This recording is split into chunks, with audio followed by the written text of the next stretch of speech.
Eu trouxe uma notícia ontem muito importante. Tá? Vocês vão lembrar que o Dias Toffoli foi alvo de um relatório da Polícia Federal que pegou tudo que tinha nos celulares, nas quebras de sigilo relacionadas ao Daniel Worcaro e fez um relatório bombástico em relação ao Dias Toffoli. Eles estão terminando o relatório agora em relação ao Alexandre de Moraes. Coloca na tela, por favor, a matéria, Brenda. Olha aí, ó. PF vai além dos 129 milhões, tá? No caso, Master Moraes. Pode abrir. Saiu um pouquinho do esquadro. Tenta enquadrar de novo aí, por favor, Felipe. Só pra gente poder... Pronto, tá aí, ó. Depois do relatório, então, sobre os negócios do Dias Toffoli com o Banco Master, a Polícia Federal está prestes a concluir outro focado no ministro Alexandre de Moraes. Esse site apurou que a PF identificou indícios de outros pagamentos, isso aqui que é grave, não relacionados ao contrato de Daniel Worcaro com o escritório de Viviane Barci de Moraes, tá? As investigações seguem em frente, mesmo após o anúncio de um acordo preliminar para a negociação de uma delação premiada. Na verdade, as descobertas da PF servirão para testar a disposição de Worcaro em contar toda a verdade sobre atos de corrupção envolvendo integrantes do Judiciário, políticos e funcionários do Banco Central, da CVM e outros órgãos reguladores, tá? Os investigadores garantem que não vão topar uma proposta de colaboração que oculte deliberadamente personagens e elementos já identificados nas quebras de sigilo bancário, fiscal, telefônico e telemático. Se parecer que Worcaro está protegendo alguém, a negociação do acordo será bombardeada pela própria Polícia Federal, tá? E devido ao risco de interferência política, o inquérito não é mais coordenado apenas pela delegada Janina Palácio, mas por uma equipe de delegados, tá? Ele foi fatiado, a investigação foi separada e foi colocada na mão de uma equipe especializada, sem justamente colocar um delegado que pudesse sofrer esse tipo de interferência. São vários delegados, uma força-tarefa, são vários delegados que hoje estão se ocupando dessas investigações, que talvez seja a investigação mais importante da República, tá? Já ocorrida aqui no Brasil, porque ela envolve os ministros do STF, tá? Então, além de políticos que a gente está acostumado a ver, chefe do Executivo, né? Presidente da República, presidente do Senado, tudo isso a gente já teve esquema envolvendo esse tipo de autoridade. Agora, ministro do Supremo, né? A gente teve até tentativas de investigação da Lava Jato. Eu me lembro aqui que a equipe lá da Raquel Dodge, na PGR, os procuradores se demitiram num ato de protesto, uma demissão em massa, um ato de protesto porque havia uma delação, haviam duas delações que citavam Dias Toffoli, né? A do Léo Pinheiro, da OAS, e a do Marcelo Odebrecht. Os dois citaram o Dias Toffoli como beneficiário, né, de algum tipo de pagamento ali, um com a reforma da casa, outro com uma ajuda ao irmão, enfim. Os dois relataram pagamentos inapropriados, ilegais ao ministro e acontece que a PGR não quis avançar com essa delação, tirou essa parte da delação do acordo, justamente para que não se investigasse um ministro do STF. Infelizmente, esse é o mesmo ministro que permaneceu no cargo, depois saiu anulando as provas da Lava Jato, especialmente o HD com a planilha de propinas da Odebrecht. Então, gente, essa é a realidade. A gente aqui não está inventando nada, tá? Quem inventou foram eles, que resolveram fazer o que não deveria, né? Então, agora eles precisam responder por isso. Então, essa informação que me chegou, ela me pareceu muito grave e eu espero que a Polícia Federal possa comprová-la, né? Porque se houve pagamentos para além desse contrato, que já é um contrato absolutamente questionável, né? Com indícios sim de corrupção, de tráfico de influência, de tudo, de vários outros crimes. Eu vou passar, inclusive, a palavra aqui para o Daniel Vargas, para a gente entender, né? Porque assim, o contrato em si, Vargas, os 129 milhões para a Viviane, ela já tentou explicar a prestação de serviço, já não conseguiu, né? Já piorou a situação. Só que se a gente também tiver outros pagamentos, a coisa vai ficando cada vez pior, né? Ela já é ruim demais e vai ficando cada vez pior. Efetivamente, me parece que o Alexandre de Moraes não tem condição alguma de permanecer onde está. Sabe o que me surpreendeu, Cláudio, na semana passada, quando teve aquela sessão no Supremo Tribunal Federal, e os nossos ouvintes talvez se recordem, logo na abertura teve ali uma série de homenagens feitas ao ministro Alexandre de Moraes, que foram iniciadas pelo ministro Gilmar Mendes, em seguida o presidente Fachin se manifestou, depois começa o julgamento e na apresentação do seu voto, o ministro Flávio Dino pede a palavra e também faz honras e homenagens ao ministro Moraes. Mas eu fiquei me perguntando, depois de ler o que os ministros estavam falando e de contrastar a opinião deles, mas a pergunta era, mas qual é o objeto da homenagem? Ou seja, nós estamos aqui celebrando o ministro Alexandre de Moraes por quê? É o aniversário dele? Não. Ele está comemorando 20, 30 anos de corte? Não. Ganhou algum prêmio? Não. Tomou alguma decisão hoje? Não. O evento, Cláudio, estava celebrando comemorando 9 anos de presença do ministro Alexandre de Moraes no Supremo. Mas 9 anos é uma data comemorativa por que razão? Sim, eu acompanho os debates do Supremo Tribunal Federal há alguns anos. Eu nunca me lembro de alguma sessão para comemorar 9 anos de Supremo Tribunal Federal de qualquer um outro ministro. A verdade, Cláudio, é que 9 anos não é uma data simbólica ou significativa por qualquer razão especial. Mas se não é, então o fundamento daquelas homenagens era outro. E esse outro aspecto, Cláudio, me parece que tem que ser entendido no momento em que a gente está vivendo. E o que a gente está vivendo é a iminência de uma delação que poderia muito provavelmente chegar ao ministro Alexandre de Moraes. E é nesse contexto que a gente observa as sinalizações dos ministros da corte em toda a posição do seu par. Por um lado, era um evento, de certo modo, relatava um corporativismo, praxe no Supremo, mas um corporativismo com algumas tonalidades. O ministro Gilmar Mendes chegou a se emocionar, quase chorou, dizendo que o mundo, o Brasil, ainda reconhecerá a dívida que nós todos temos à atuação inquebrantável do ministro Alexandre de Moraes. Depois, o ministro Fachin, para bom entendedor, dá uma sinalização levemente diversa. O ministro Alexandre de Moraes sabe muito bem que o que dá força e autoridade a essa corte é o seu método de decisão e não a postura individual de um ministro. Logo depois, vem o ministro Flávio Dino e diz para quem achava que no passado existiam ameaças às instituições que exigem de nós uma postura forte de quem se impõe para garantir esses valores democráticos de pé, veja, este mundo dessa exigência de homens fortes continua de pé. Essas ameaças do passado não cessaram. Mas ali claramente se presencia uma manifestação geral de apoio a um ministro que pode estar nas delações de Vorcaro muito em breve, mas com uma tônica, com um detalhe, em particular do presidente Fachin, para dizer, olha só, nós aqui temos que cuidar do método, da instituição, e não da postura individual de cada um. Agora, veja a situação de Vorcaro, e aqui eu caminho para o fim, Cláudio. Vorcaro agora, ao que tudo indica, pretende colocar uma série de autoridades no alvo do debate brasileiro. Mas veja o ponto. Como exatamente Vorcaro vai calibrar essa delação? De certo modo, parece que Vorcaro está entre a cruz e a espada. Porque se ele incluir os ministros, e vamos começar aqui por Alexandre de Moraes, mas Dias Toffoli, quem sabe até outros que a gente não tem conhecimento, nas delações, a chance de a PGR questionar ou dessa delação não ser ratificada, homologada pelo Supremo, aumenta. Por outro lado, se ele não incluir fatos que já se tornaram, de certo modo, notórios no debate público, como o contrato de 129 milhões com a esposa de Moraes. Entre os elementos da delação, ele poderia muito bem ser acusado pela própria Polícia Federal como alguém que está omitindo fatos. E a partir daí a sua delação também ser questionada. Já tivemos precedentes no passado de delatores que não disseram tudo, a Polícia Federal protestou e as provas em última análise não foram adiante. Então, o que nós temos aqui é uma situação muito delicada. A minha aposta, Cláudio, ao contrário do que muitos têm dito, é de que Vorcaro vai sim apresentar informações sobre os ministros do Supremo. Não me parece que ele tenha a opção de não colocar essas informações no bolo, porque fazer isso seria de maneira muito claramente percebida por todos no país como uma delação parcial. E o mundo dá voltas, e a gente sabe disso muito bem nesse território brasileiro. Ele faz isso hoje, eventualmente consegue a homologação da sua delação perante o Supremo, daqui a 2, 3 anos vem uma acusação, um fato novo, um outro celular descoberto não sei onde, e os benefícios da delação podem ser anulados. Tudo indica, portanto, que a coisa não está nada boa para Alexandre de Moraes, e os ministros do Supremo parece que estão percebendo isso. Sem dúvida. Eu acho que não há... o Vorcaro não tem alternativa. Ele não pode esconder. Primeiro que a Polícia Federal já tem muita informação. E ela ainda vai abrir os outros celulares. Aí, no total são 8 celulares do Vorcaro. Ela vai abrir ainda esses celulares. E ela já tem muita informação envolvendo o Alexandre de Moraes. Não é uma opção para o Daniel Vorcaro omitir qualquer informação que ele tenha em relação ao Alexandre de Moraes ou Dias Toffoli, até porque se ele fizer isso...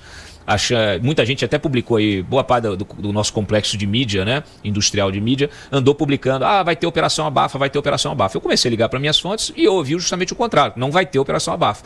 E eu entendi, Júlio Luci, que pela lógica, é justamente essa a postura que eu espero do André Mendonça e de uma PF que precisa recuperar também a sua imagem, tá? A Polícia Federal, ela se deixou ser usada pelo próprio Alexandre de Moraes, então ela agora tem os argumentos até institucionais para dizer internamente o seguinte, a gente cumprir a ordem, até descobrir que o sujeito, né, tinha seus esquemas. Né? Se ela descobrir que tudo isso é parte de um esquema maior, de corrupção, etc., ela vai ter as justificativas internas para fazer uma virada também de página aí. A Polícia Federal, a gente sabe, né? Tem aí muita gente boa, muita gente correta, mas tem muita gente que quer escalar rapidamente dentro da instituição e faz qualquer coisa pelo poder. Isso tem em qualquer lugar. Tem na política, tem na burocracia estatal, tem na imprensa, tem em tudo quanto é lugar. Isso é do caráter de cada um. Às vezes a pessoa pode ser competente, mas ser um mau caráter. Infelizmente a gente tem muitos incompetentes, muita gente competente, mau caráter chegando no topo aí das funções públicas e também em outros lugares, né? O fato é que se o Daniel omite para poder, beleza, eu vou ter o meu acordo aqui, estão me sinalizando que se eu proteger aqui os ministros, esse acordo será aprovado. Aí ele omite. Bom, se lá na frente surge a informação, como bem citou o Vargas aqui, mostrando que ele omitiu, aí ele perde o direito. E é muito mais fácil, inclusive, que isso seja feito pelos próprios ministros que têm interesse. Por quê? Nada melhor do que um delator trancafiado. Então, assim, ele solto, com benefício da delação premiada, permanece sendo um risco. Para quem quer eliminar o arquivo, é mais fácil ele estar na cadeia. Então, olha, cuidado, viu? O Juca, Porcaro, cuidado, porque a omissão de hoje é a tranca de amanhã e sabe lá mais o que pode vir, né? Uma vez que o sujeito volte para o presídio. Júlio. É uma trama extremamente complexa, mas a gente precisa lembrar sempre aqui que o acordo ele só vai ser celebrado se for interessante para a Justiça. Se o Ministério Público e a Polícia Federal entenderem que ele pode colaborar, porque como você colocou aqui muito bem, a Polícia Federal já tem as provas. Então, por que seria interessante para a Polícia Federal? Se o Daniel Porcaro conseguir provar que ele tem informações que a Polícia Federal ainda não conseguiu acessar e que ele consegue entregar elementos para que a polícia chegue em outros elementos, porque veja, Cláudio, a simples palavra do delatante, né, do delator, não é suficiente. Não vale como prova. Tudo que Daniel Porcaro falar, a Polícia Federal vai ter que conseguir provas no sentido do que ele falou. Só a palavra dele não vale, porque senão seria muito fácil. Senão seria natural a pessoa mentir. Seria fácil a pessoa mentir. E existe um risco adicional aí, porque se ficar comprovado que ele falou uma coisa que é mentira e a Polícia Federal conseguir provar que ele mentiu, já era, o acordo já foi. É por isso que tem muito advogado que é criminalista e é muito contra o Instituto da Delação Premiada, né? Juridicamente falando, o nome correto é colaboração premiada. Por quê? Tanto você abre margem para manipulação, para a pessoa que está entregando ali ela mentir, ela proteger, como também é muito arriscado para o cliente. Eu tenho um amigo que é um super criminalista, ele falou, eu não faço delação. Quando meu cliente fala que quer fazer, eu saio do caso. Eu não concordo. Ele como advogado, né? Como alguém que está atuando na defesa. É muito arriscado. E para a Justiça também é. Agora, me parece que o Daniel Porcaro viu que ele está encurralado, ele não vai conseguir tirar o dele da reta, então por isso ele decidiu colaborar. Agora, o ministro André, a própria PGR e a Polícia Federal, elas precisam concordar. E para isso ele vai ter que convencer de que ele tem muita coisa que ainda essas instituições não chegaram perto de obter. Olha aqui, ó. O Ari, a gente tem já novos delatores se encaminhando. Caso Master trará muitas novidades, né? Um é o Paulo Henrique, do BRB, ex-presidente do BRB, que já está negociando, tá? Já está negociando. E outro, e essa informação é exclusiva, outro é o ex-presidente da Rio Prev, tá? O ex-presidente da Rio Prev, da Rio Previdência, ele também já está, o Davis Marcon Antunes já está negociando aí, está oferecendo a possibilidade de uma colaboração premiada para poder dizer por que a Rio Prev botou lá, já me disseram que é mais do que 1 bi, me disseram que é quase mais de 2 bi lá no Master, tá? O fato é que muita gente ainda vai chorar e pode ter um efeito, isso pode ter, essas delações, podem não, elas certamente terão um efeito eleitoral, porque vários dos delatados são pessoas públicas, autoridades hoje, ou estão no exercício do mandato e querem renovação do mandato, ou estão saindo, às vezes, aí se desincompatibilizando, né, para poder concorrer a outra vaga. Enfim, nós estamos num momento muito delicado da República.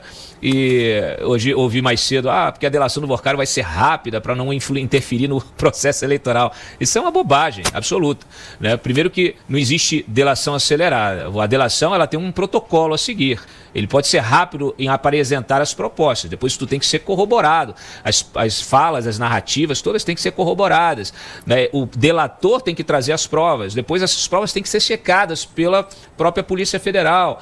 Então não tem esse negócio de correr com delação. E fora que tem uma fila aí, tá? Então a gente já tem aí o Vorcaro, o PH e agora também o Davis Marcon Antunes, que também deve assinar um acordo de colaboração em breve. Fora o cunhado do Vorcaro, o Zettel, né? Que é outra figura importantíssima aí, que me parece que também já está se movimentando. Ari. Bem, Cláudio, eu vou trazer um fato novo. Isso também vai ter a ver com uma delação que está ocorrendo hoje, bombástica nos Estados Unidos, que é a da Cília Flores. De quem? A Cília Flores, a mulher do Maduro. Ah, Cília. Que entregou uma série de coisas.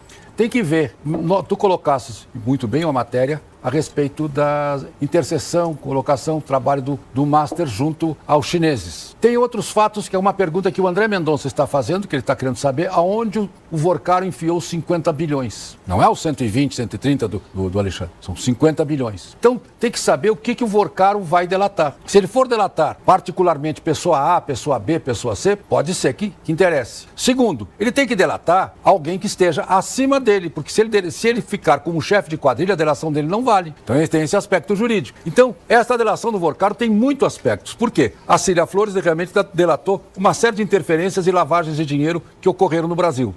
A delação dela envolve uma coisa de 350 a 400 bilhões de dólares na Venezuela, e envolvendo ramo brasileiro. Será que o Master não está nessa história? O Vorcaro andou pela Venezuela. Enfim, existem muitos meandros nisso, acima do próprio Vorcaro. E eu estou achando muito interessante a posição do André Mendonça, da Polícia Federal, em querendo não parar exclusivamente nessas fulanizações da delação dele. Ah, fulano que recebeu, Beltrano que recebeu essa operação aqui de 100 milhões aqui, 30 milhões aqui, um resort ali. Não. Essa questão do Vorcaro é muito maior do que isso. Nós estamos observando recentemente, cada vez mais, a REAG entrando nesse processo. E outras pessoas que eu não vou citar. Então, você quer que eu cite? Eu trouxe uma matéria. Não, do Tanuri.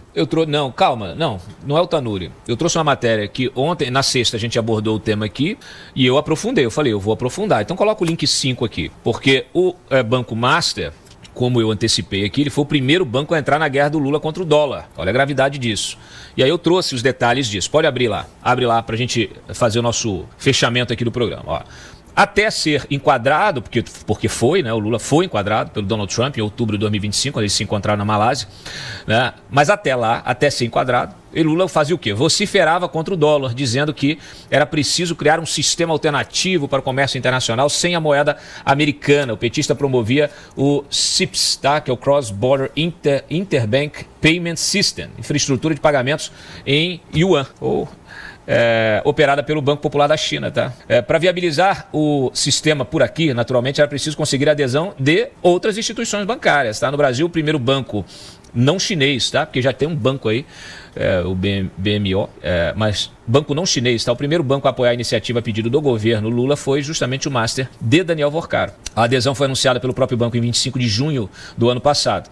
Aqui, ó, abre aspas aqui, ó, é uma forma de aproximar as duas moedas, real e o renminbi, tá? E de acelerar o fluxo de investimentos diretos da China para o Brasil, além de facilitar as relações comerciais entre as empresas, disse na ocasião o Felipe Wallace Simonsen, o head de câmbio do Master. Ele e o Paulo Gala, que era o economista-chefe do Master, participavam da China International Financial Exhibition de 2025, lá em Xangai. Tá? Em um mundo cada vez mais multipolar, a entrada do Banco Master no CIPS sinaliza não apenas uma decisão estratégica, Ari, mas também um passo concreto na direção de um sistema financeiro global mais equilibrado, descentralizado e representativo da nova geografia econômica mundial, afirmou o Gala. O discurso se alinhava ao do governo Lula e ao do próprio Banco Central, já sob o comando do Gabriel Galípolo, que em maio, ou seja, um mês antes, havia assinado com o Banco Popular da China um acordo de swap de moedas, no total aqui de 27,7 bilhões, com o objetivo de reduzir a dependência do dólar. Na prática, o Master se transformava ali numa ferramenta geoeconômica e geopolítica para o governo do PT. No âmbito diplomático, Brasil e Estados Unidos viviam o grau máximo de tensão bilateral após diversas declarações de Lula sobre a necessidade de criar uma moeda alternativa ao dólar e sair do SWIFT, com Donald Trump ameaçando impor tarifas às importações de países que insistissem nessa iniciativa. E logo no início de julho, ou seja, ali poucas semanas depois, a Casa Branca anunciou a imposição de tarifas extras de 50% a produtos brasileiros e no final daquele mês o Alexandre de Moraes foi incluído na lista de sancionados da lei Magnitsky, tá? Ficando proibido de manter contas ou realizar transações com bancos que tivessem operação nos Estados Unidos. Ali ele já tinha o contrato do Master com a Vivi em vigor, ok? Aí agora você citou Reag, então vem o detalhe. Este site apurou que a adesão do Master ao CIPS teria sido articulada com o apoio do empresário Manuel Damasceno, então chefe do escritório da Reag Investimentos na China, tá? E o Yuan Li, do grupo Sinulac Holding, tá? Ambos, como já registrou a imprensa, se reuniram com Alexandre Padilha em novembro de 24, quando o ministro ainda chefiava a Secretaria de Relações Institucionais. Quando questionado, Padilha informou que o encontro teve como pauta investimentos chineses na área de mineração. A gente citou isso hoje aqui ainda. O Yuan Li foi presidente da ZTE Brasil, única empresa a ser visitada por quem? Dilma Rousseff, em 2011, em sua ida à China. Na ocasião, ela anunciou a construção de um polo industrial da ZTE em Hortolândia, em São Paulo, para a produção de modems e outros equipamentos para redes. Tá? Damasceno já foi citado em reportagem sobre a iFly, franquia de paraquedismo indoor, da qual é dono. A iFly teria tomado um empréstimo junto ao Master no valor de 489 milhões por meio de cédulas de crédito bancário. Desse total, 449 milhões foram para o fundo Demais, administrado pela Reag e que teria sido usado para desviar mais de 11 bilhões de reais. Tá? A gente tentou contato com todos, a plataforma aqui, o programa e o site permanecem abertos, mas está aí. E é isto que tem que ser apurado, inclusive como uma questão didática ao mercado. Eu acho que o mercado brasileiro está precisando de uma apuração completa da questão do Master para, inclusive, se posicionar. Porque nós estamos vendo um mercado que não está operando de acordo com o que deveria. Nós temos que ter presente que essa questão do Master tem que ser não só da questão das punições, mas tem que ser uma passada a limpo nessa questão do mercado. Certas situações que ocorreram nessa breve passagem do Banco Master no mercado brasileiro não podem ocorrer, não podem existir. Por exemplo, só para dar um final, não pode um banco comercializar títulos dizendo que vai receber a garantia do seguro do Fundo Garantidor de Crédito. Isso é um absurdo. Chama-se prática não equitativa de mercado. Isso é uma violência ao mercado. Então, eu acho que essa delação tem que ir a fundo, mas tem que ser uma delação real, verdadeira, em todos os aspectos. Não tem que ser para antes, depois ou durante. As eleições não é a questão básica disso. Pode até se colocar, tudo se coloca em política. Não sou contra, nem discuto, mas essa questão é muito mais séria. Ou seja, o Banco Central tem que ser ouvido diretamente nos inquéritos, nos processos que estão sendo apurados pela Polícia Federal e pelo ministro Mendonça. Muito bem. Você quer fazer algum comentário final, Júlia Luci? Não, estou impressionada com essa matéria sua aí. Querido Daniel Vargas, você quer fazer algum comentário final? Eu gostei desse comentário final do Ari e acho que tem um aspecto fundamental aqui nesse caso, viu, Cláudio? Que é o seguinte: existe o aspecto penal que está sendo apurado e a gente quer quem tem culpa no cartório que pague. Nós não podemos passar a mão sobre ninguém, ainda que sejam as maiores autoridades da República. Mas existe um segundo aspecto que é tão ou mais importante do que esse nesse momento que o país está vivendo, que é a mensagem, é a pedagogia, para usar a palavra do Ari, de que em uma sociedade liberal de mercado, as regras minimamente funcionam. E o jogo se dá em condições de respeito às formas, aos critérios legais. E a competição ela é minimamente justa. Porque a escala da atuação do Banco Master, ela gera a sensação na política, na economia e na cultura brasileira de que quem se dá bem é quem faz sacanagem. É quem contrata por via obtusas os escritórios dos filhos ou das esposas dos poderosos. É quem interfere no funcionamento das instituições reguladoras para abrir oportunidades estratégicas de enriquecimento. É quem faz eventos internacionais e paga o voo para a autoridade sentar do seu lado para você conseguir ali um embargo auricular. E se é assim, então como crer que nós vivemos em uma sociedade que minimamente respeita a liberdade, o mérito e a possibilidade de construir uma vida melhor baseado na força do seu trabalho, na inteligência e no seu esforço. Então, o que nós temos nesse caso Master não é só um desafio penal de alta envergadura, que precisa punir com rigor quem errou, mas é também um desafio de transmitir a mensagem do Brasil que, veja, as instituições aqui ainda funcionam. É possível crer que em uma sociedade baseada em regras, nós conseguiremos unir os poderosos e garantir uma liberdade, uma equidade para os demais poderem progredir e trabalhar. Porque, do contrário, a mensagem geral para a nação seria terrível. E como diziam os pais fundadores da economia de mercado e do próprio liberalismo político, lá no século XVIII e XIX, um regime liberal é um regime de fé na capacidade das pessoas comuns de abrirem mão de parte da sua liberdade em torno de um projeto maior. Esse projeto maior é um projeto baseado em leis, em que a liberdade, em que a forma, em que a regra funciona. E nós sabemos que é assim, e por isso mesmo estamos dispostos a viver juntos, a colaborar e a progredir. Esse é o regime do trabalho, do empreendedorismo, da liberdade. Mas para isso, para que isso seja de fato crível numa sociedade, no momento atual brasileiro, esse caso Master pode e deve ser uma lição pedagógica para todos os cidadãos comuns, para as instituições nacionais, para o Brasil como um todo. Excelente. Daniel, obrigado mais uma vez pela tua presença aqui. A gente sempre à disposição. Eu que agradeço. Tá? Um grande abraço. Excelente. Um abraço. Excelente. Ari, excelente Júlia. Deixa eu dar aqui fazer o meu agradecimento aqui a todos que fizeram o superchat, tá? Tá aqui o nosso querido, como é que chama aqui? Gamer, Lesma Gamer. O Lesma Gamer fez vários superchats aqui. Lula esnoba sua saúde sustentada pelo Jacatatu com lombrigas e sustentada pelos patriotas que pagam imposto e moram na cadeia do STF. Tá certo, é isso mesmo. Lula faz isso, o Funça Libertário, Lula faz isso para não acabar como Biden. Aí o Luiz Fernando aqui, esse deve ser o amigo do meu filho, o Lulinha. É por causa do sósia, né, que a gente acha que não é o Lula, mas tudo bem, vamos lá. Boa tarde. Aqui, ó, o Enio Carlos também, olha. Boa tarde, tenho 65 anos, prótese no quadril desde 23.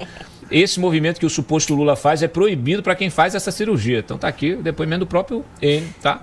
O Funça também, ó, desse jeito o Lula vai fechar uma chapa com Marcelo Brigadeiro do MBL. O conversor Flávio foi responsável por blindar os ministros do STF em 2019, atuou para que senadores retirassem a assinatura da CPI lavatória, se beneficiou, tá aqui ele fazendo questionamentos. O Empório Trevo tá aqui entrando como assinante, muito obrigado, tá? E temos vários aqui, tem vários comentários, muito obrigado sempre por vocês, Denise também, Adriane, todo mundo que fez aqui. O Kim Paim elogiou o meu jornalismo, tá bom, muito obrigado. Toda informação que você precisa está na mídia, toda a formação que você precisa está na universidade. Se você acha que sim, pare de assistir esse vídeo agora. Não perca seu tempo comigo ou com meus aliados nessa trincheira. Muito provavelmente você é da turma que acha que vivemos numa democracia imperfeita e não numa ditadura.